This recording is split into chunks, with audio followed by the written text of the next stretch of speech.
Let's bring him into the program now. Our Friday conversation with Ollie Lane. What's going on, guys? Always awesome. Just rocking it. How are you, Ollie? I'm doing great. Just been slaving away at the office today. So I hear you. Did you get anything on those shelves that we've talked about? Anything back there yet? Not yet. No, my dad actually heard that and he was like, you got all those game balls you need to start putting up there. And I was like, yeah, but I'd like to have a trophy room at my own house at some point. So I mean, I can't take it here, then want to take it back. I'm trying to plan it out so I don't have to make so many trips. What is the coolest piece of memorabilia you have? The one that if they said, Ollie, your house is on fire, you got to grab it, and you get the family out. Obviously, that's most important.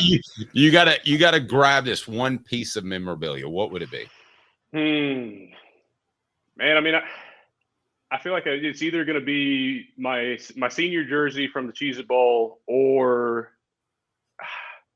Man, I don't know, because I mean, I've got my gloves from the Bama game. I've got game cleats, helmets, jersey.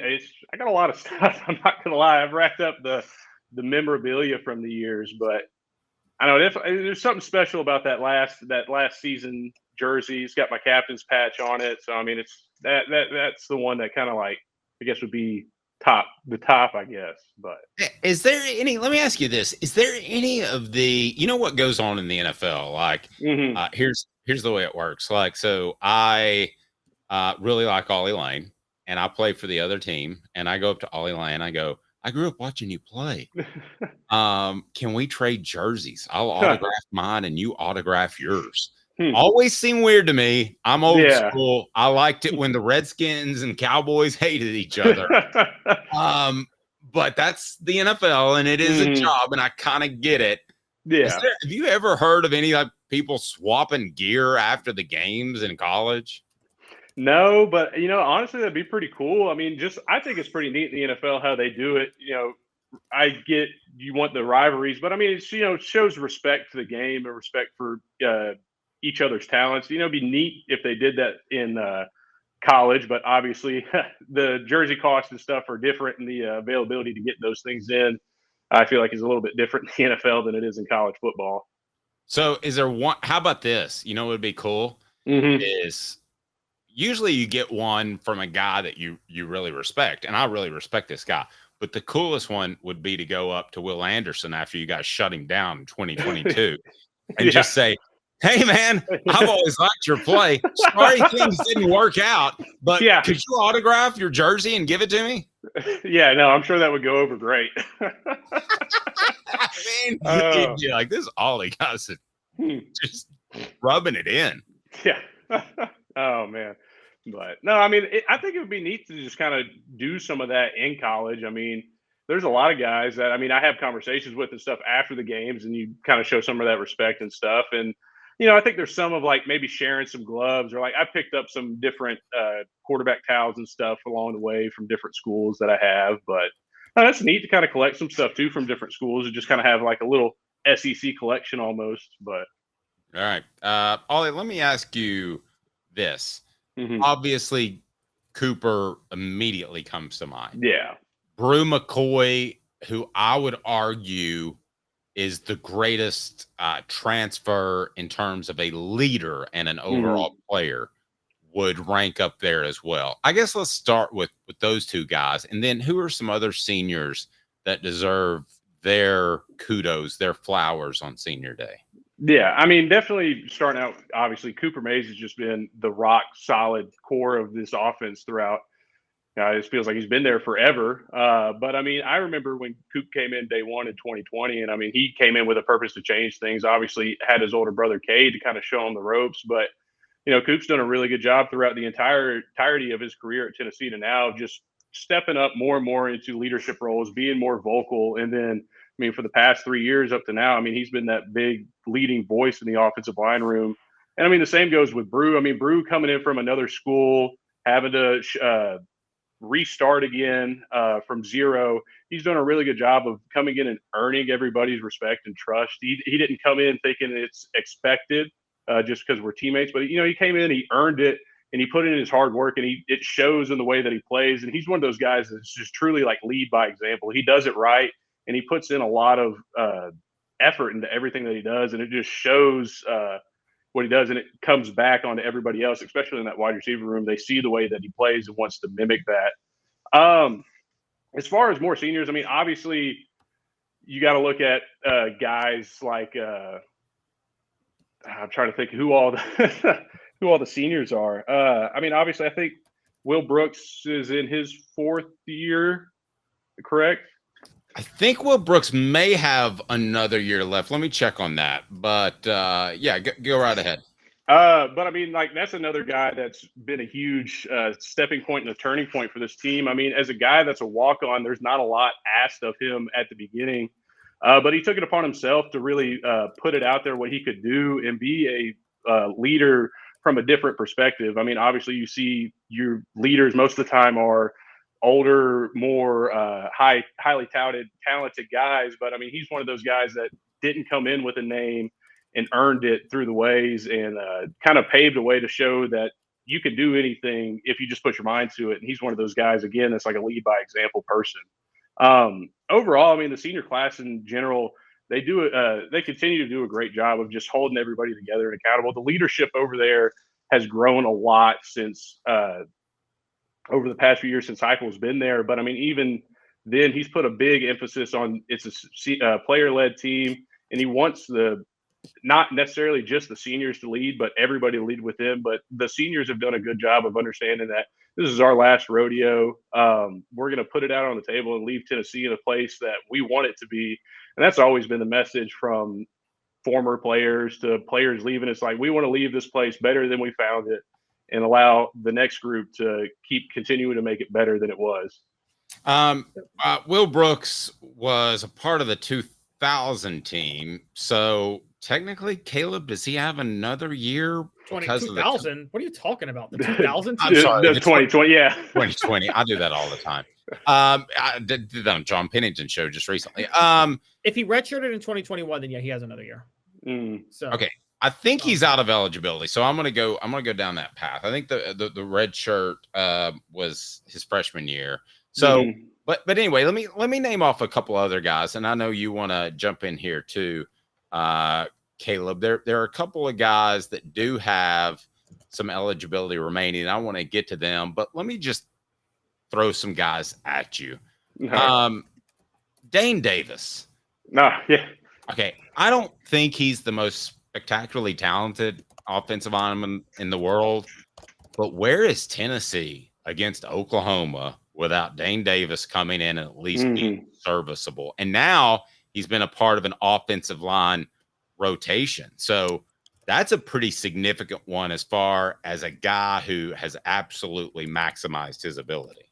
Yeah, no doubt. I mean, I live right next door to Dane, so I mean, I talk to him all the time, and he knows just how proud personally I am of him. I mean, again, another guy came in as a walk-on, had to earn it, and he's done a really good job of just focusing. He's one of the guys that I think I've never seen someone else spend more time in a meeting room and a film room than Dane does. Dane spends all of his spare time watching film, trying to build tape. I mean, every week we would do these scouting reports, and we'd write notes on all the players and stuff. And I mean, Dane's was always booklets and booklets filled of just notes and stuff that he collect throughout the week. And, you know, he'd do that just so he could share that with everybody that was going to play and give everybody the best notes he could. And no one asked him to do that. It's just, he's a good teammate, wanted to do that. And I mean, you see it in the way that Dane plays, that he truly loves the University of Tennessee. And so, I mean, he's going to do everything that he can to keep building it up. And I mean, there's a lot of guys in that room too. I mean, like Jackson Lampley, obviously his dad, Brad, played here. And so, I mean, he's got a lot of family pride into the university, but he's a guy that's not everything's always gone his way or the way he wanted it to. But he's continued to just keep his head down and go to work and put in the effort that's needed to be leader and an example from a different step. He's able to coach up some guys on the sidelines, see some things, and also just be a true senior force on the offensive line. Because I mean, a lot of the offensive linemen, it's a tight knit group, but I mean, there's a lot of guys that play, a lot of guys that don't play, and there's a lot of guys that see things that other guys don't. So I mean, the more you get people sharing stuff in, and especially from some of those seniors, it's you've seen a lot by that point, and especially for Dane and Jackson, who've been there for 6 years. You've seen a lot of ball And so they've done a good job of kind of sharing that knowledge around with everybody. Ollie, I want to ask you a little bit more like larger role question real quick. And I'm not going to put you on the spot, but this may involve other players. You were part of we talk about the seniors that kind of came in, the Brew McCoys, and then the players that emerged, the Cooper Mazes that emerged as seniors. You were also part of the teams that struggled under Jeremy Pruitt. We always talk about the changes from Jeremy Pruitt to Josh Heupel helping Tennessee take another step. How much of that, though, was the fact that how much of an improvement was there in leadership at the same time when Josh Heupel? I'm not going to ask you to call on anybody, name any names from 2019 to 2018, but did that have a hand in that? Yeah, I mean, for sure. I mean, Heupel came in and put a true emphasis that he wanted it to be a player-led team and wanted us to want to be here and do this every single day. And I mean, it's not that Pruitt, obviously everybody wants a player-led team, but Pruitt was more, you're going to listen to me and do what I say. And Heupel was more of, you're going to listen to me and do what I say, but also there's a little mush in that where you're going to hold everybody else accountable. So I'm not the one holding everybody accountable at the same time. And so it forced players to become more of personal accountability buddies, and that creates better leaders because you become more self-aware of what's going on in your team, and you have a little bit more care about it. I mean, I will say, like, as far as the players from 18 to 20, I mean, super talented and super great guys that loved the University of Tennessee, but there was just a lot of different forces causing leadership structures and dynamics to kind of fall apart. Because I mean, if you want to get into like psychology, studying leadership styles and everything, there's different strategies that a lot of people can go with. I mean, you can go with like top down, or I like the more within led, and that's what Heupel's really tried to pull out of them. I mean, they do a lot of that stuff with I think it's like a former Navy SEALs trainings and everything like that, where they come in and teach leadership and teach guys how to be leaders, and then have younger guys attached to those leaders as mentors. So they're leaders once those guys leave. So they do a good job of really just building upon leadership characteristics and development that wasn't necessarily a huge focus in the previous staff. So with that in mind, how would you think, the guys of the Cooper Mazes, the Brew McCoys that we talk about, what should their place be in? Could you just talk about their final year of eligibility at senior day, their place in Tennessee history? Are they the faces of the people who helped revive once more bound program? Is that how you think they'll be remembered more than anything else? Yeah, I mean, I think so. I think a lot of these early classes that have graduated under Heupel have been looked at as the driving force that has helped change the culture and the atmosphere around Tennessee. And I mean, I think especially for some of those guys, they came in when it was down and were able to be a part of that force to change it. And I mean, you can look at, you got the guys that stayed after the transition of coaching, and they helped build the foundation for those new guys coming in to show them that Tennessee is important and this is a place that we have pride in. And so, I mean, they've been able to see that and be a turning force because they brought in the talent and the know-how, and we gave them this is our university, this is our pride, this is why we want to play and win every single game. And it kind of fed into one another to help turn that culture and that atmosphere around from where it had been to where it's going to now. You have a couple of other guys that are on that list, according to our friends at 247 Sports. Omar Norman-Lott would be a guy that I would lump in there, and Javonte Spraggins, of guys that have been around and had I'm not talking about the transfers, like Kitzelman, for instance, but I'm talking about the guys that have had a lasting impact on the program. It's a pretty strong group of leaders. Amari Thomas, did I mention him? I mean, and one that Elijah Simmons would be another one. One that you just hate it would have been Keenan Pili, and he was a transfer, but that's a pretty strong group of leaders. No, and I mean, the one thing that's really neat about them is they all work together in one leadership voice. So I mean, they can come together as one and then break it off into their mini groups and still be leaders, and they're preaching the same message. And so, I mean, that's something that's kind of neat because, I mean, you could see where messages can get construed and misheard as it spreads out to different voices. But I mean, they do a good job of meeting as leaders. I think they meet as a leadership group about once a week or something like that, maybe more.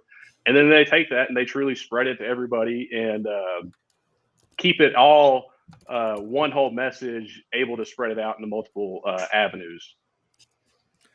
So what do you think? You're tight with a lot of the senior class and a lot of these guys. And I know we're talking about the transfers, the Omar Norman-Lotts, the Brew McCoys and people like that. But the guys that, maybe that came in right after you, or maybe even you came in with, or people like that, how, I guess you should say, how relieved are they that their careers were able to end the way they did when they were, when they came to Tennessee, it was at a period where you guys didn't know if the whole career would be in the abyss. It's funny you bring that up because earlier in this year when I was training for my pro day, I was working out with Jerome Carvin a lot. And we had talked about it a ton. We were breaking down our overall records at the University of Tennessee and how well we did. And obviously the 2022 season helped both of our records. And then we were comparing them to Tennessee legend Trey Smith. And we're like, wow, I mean, you look at the records that you hate it for Trey because he was such a good athlete, but the record does not reflect a good football team. And then, I mean, it's nice to be able to see these guys. It's like you said, a relief, and it's a thing of gratitude that they get to retire and have a good standing record as Tennessee football players. And they brought some pride back to Tennessee. I mean, looking back at it this week, I was looking to see how many 10-win seasons we've had since 2000. And I mean, I think it was like 4, and maybe 3 of them were in regular season. So, I mean, for them to be able to do that once and then have the ability to do it again this year, to have a 10-win season in the regular season, that's really huge. And I mean, especially for a program that's been dying for 10-win seasons for a long time. We've been dying for 8-win seasons for a long time too. So, I mean, it's nice to see these changes happening for the program and see that it's truly coming from the players' will and want to make the university great again. So you must feel a certain connection to a lot of these guys, though, because even though you're not, I mean, different years, but you guys kind of have a similar story. You're right, don't you? That with the Cooper Mays specifically, or I'm trying to think of some other guys that are out. But with Javonte Spraggins, another one. I mean, and we brought up Brooks, Matthew Solansky, even the long snapper. I mean, y'all were all part of this, right? Yeah. No, I mean, I'm Amari still Thomas. really, That's true. I have to add Amari Thomas. Yeah, no, and those guys, I'm still close to them, and they're super great guys, and they've just done I can't iterate it enough that just how much they've done a great job with this program and helping turn it around to from where it was. I mean, I remember when I was getting recruited, everything that I told the coaches at Tennessee when I was getting recruited was like, I want to put banners on the wall. I want us to win. I want to make Tennessee again, because I grew up and I had that pride in Tennessee. And as I went through my 6 years, you try to get that message out to everybody else that's coming aboard. But you also there's a lot of other stuff that comes around.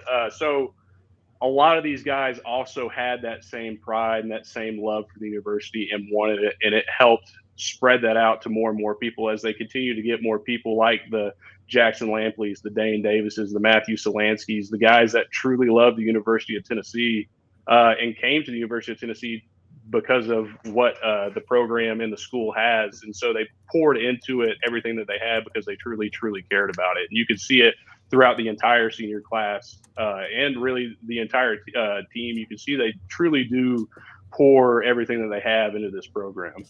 There are a couple of guys I want to ask you particularly about, and these are guys that have eligibility remaining that are seniors, and I think this is the last year, isn't it, Caleb, that we have to deal with this whole COVID mess? So it's hard to figure out. So. Yeah. All right. So a couple of guys, Gaston Moore, Bryson Eason, Navy Schuler. I'm sure he'll chill out. I mean, for another year.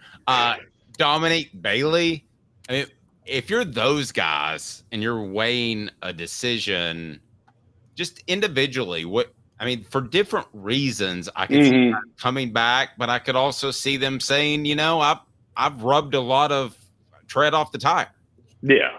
Yeah, and I mean, it's honestly, it's a hard decision. I had to make that same decision in 22 on what I wanted to do, and it's different for everybody. It's different on what they is their deciding factors. They'll have to go in and obviously evaluate.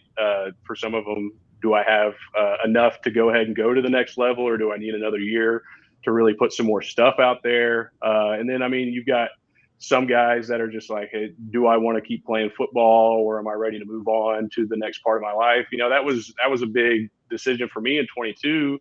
I was 23 years old, engaged, and still playing college football. And so I was thinking, do I want to go ahead and start my life? I got to get going. I'm going to start a family, or do I want to play football for one more year because it's the last time I'm really truly going to be able to? And luckily through talks and stuff, I figured out that life can wait another year, and so I decided to play football, and it was a good decision. And so I mean, it's just a lot of life factors, and I mean, it's a tough decision. I mean, it's a tough decision when you're getting recruited, deciding what college you want to go to, but then it's a tough decision to decide what to do with the rest of your life. I mean, because that's kind of like I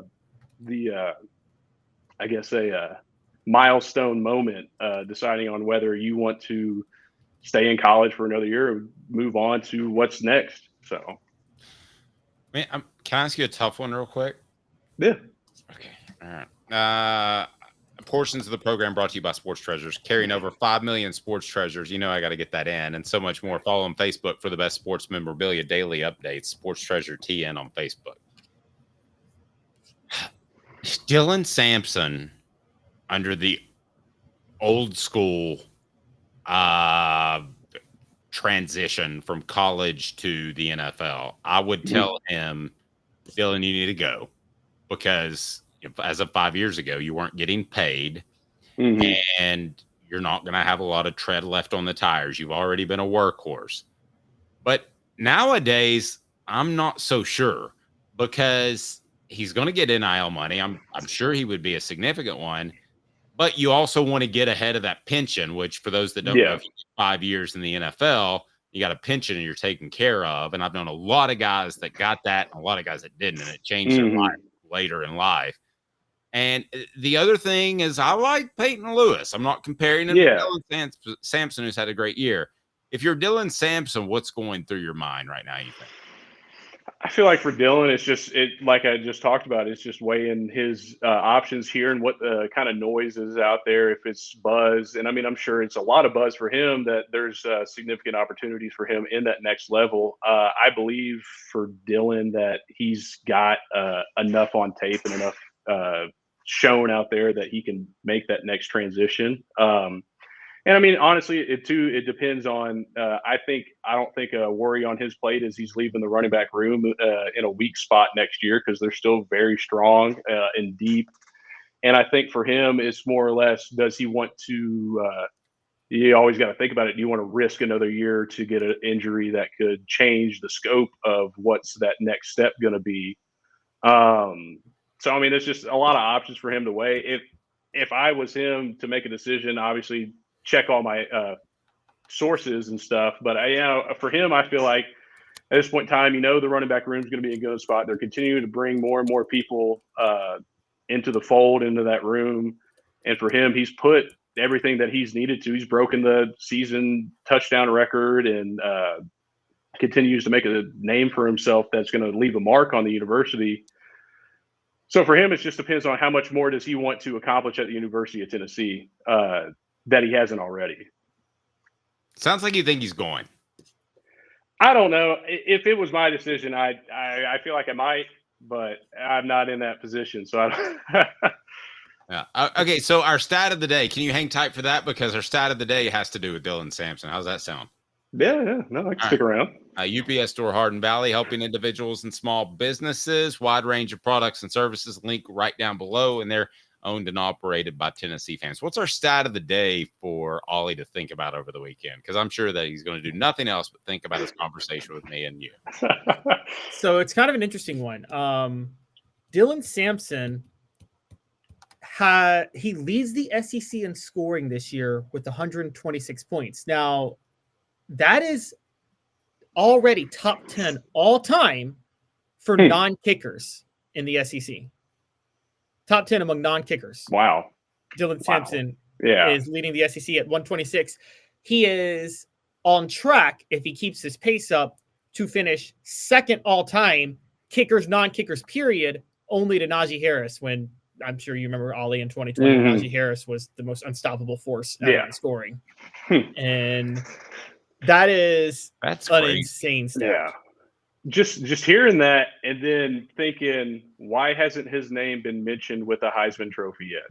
Why hasn't his name been thrown into the conversation yet? I understand that it's, more quarterback glory award, but you're throwing Genty out there, which obviously, I mean, that guy deserves to be in it. But I mean, so does Dylan Samson. Dylan Samson's putting the stats on paper. He's making, he's, if not, I believe, the MVP of this Tennessee football team this year, just because of how much they've had to put on his shoulders and how much he has carried them through and proven that he can hold the weight when need be. So, I mean, I don't understand it, but I mean, with stats like that and making history like he is this season, you feel like you got to mention his name in that talk a little bit. I've polled Heisman members as part of a column, and the best I get is like 8th. And that to me seems woefully low. You only get, I have a vote, so you only get 3 selections. And I'm not sure he'll make my 3, to be really honest with you. But I can tell you if there was 5, he'd be a lock to be on it. And he'd probably be 4 or 5.